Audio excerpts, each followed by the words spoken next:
Bonjour, ici Véronique Lajoie et Roch Giguère. Bienvenue à cette capsule Passion Jardin TV. Alors aujourd'hui, on est à la Seigneurie de l'Île d'Orléans. Oui. Et on va parler d'un sujet, ben tu dois aimer ça, ce sujet-là, hein, là. Tu sais de quel sujet qu'on va parler. La lavande, car à la Seigneurie de l'Île d'Orléans, on cultive 70 000 plants de lavande. Aïe aïe, c'est incroyable. Une plante que parfois peut sembler difficile. Oui, plusieurs gens ont peur de la culture de la lavande. Alors, c'est quand même une plante qui est facile, relativement facile. Alors, on en voit ici en avant de nous autres, hein, une variété à fleurs bleues, une variété à fleurs un peu plus argentées. Alors, qu'est-ce qu'il faut? C'est d'acheter, premièrement, des bons plants de lavande, la lavande anglaise, alors Hitchcock, Munstead, alors il y a des cultivars. Et c'est aussi une plante qui va bénéficier d'une bonne couverture de neige.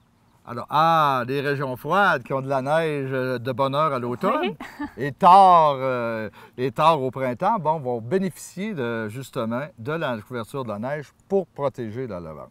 Puis on la taille au printemps à ras pour qu'elle soit plus forte? Oui, pas tout à fait à ras, mais tu y laisses environ, tu sais, un bon 4 à 5 pouces, là, 10 cm, 12 cm, pour justement, parce que tout le haut va être mort, hein, va être séché. On le laisse à l'automne pour aider justement à la plante la protection. À se protéger, c'est justement. Alors là, on en voit ici, on voit ici un beau petit champ qui est dans le jardin de senteur ici, hein, parce que c'est très parfumé. Oui. Mais là, justement, tant qu'à être ici, on va aller voir le champ de 70 000 lavandes. Super! Puis on va voir aussi qu'est-ce qu'on fait avec la lavande. Hein? Parfait, je te suis. Tu me suis? Oui. OK. Véronique, est-ce que tu sens ce que je sens? On est bel et bien dans un champ de lavande. C'est tellement beau. C'est beau, hein? Puis c'est vraiment magnifique. Alors, on n'est peut-être pas au pic de la floraison, mais on est quand même... Mais on sent que ça s'en vient, là. C'est ça, la couleur est là. Et on sait qu'avec la lavande, on est capable de faire un paquet de produits. Hein? On sait qu'au Moyen Âge, ça a servi à faire peur aux esprits, ça a servi aussi à rendre les maisons un peu plus agréables au niveau de la senteur. Et là, ici, justement, on a préparé quelques produits qui sont faits ici, mais que vous pouvez faire.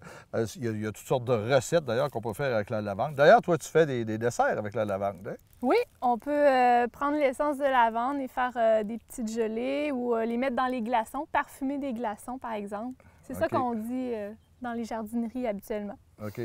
Et ici, on voit quelques produits qu'à la Seigneurie de l'Île d'Orléans, ils font.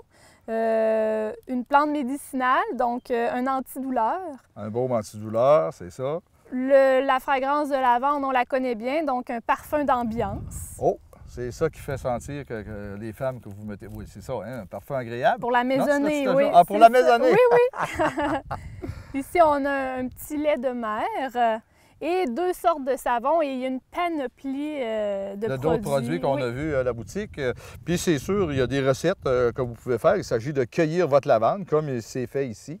On coupe la fleur. On peut la faire sécher aussi pour faire des petits sachets de parfumé. Hein? Je crois qu'on peut remplacer la boulamite par la lavande. Bien oui, c'est un excellent répulsif. Hein? Puis ça sent mieux que la boulamite, c'est ça. Effectivement. Fait qu'on a vu aujourd'hui, la lavande, c'est facile de culture.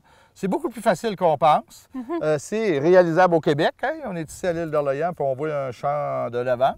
Et on s'aperçoit ici que, justement, c'est apaisant. C'est apaisant.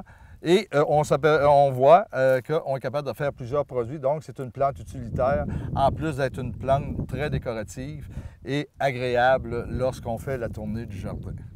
Alors, c'était Véronique Lajoie et Roch Giguère, 2 jardiniers passionnés qui vous souhaitent bon jardinage.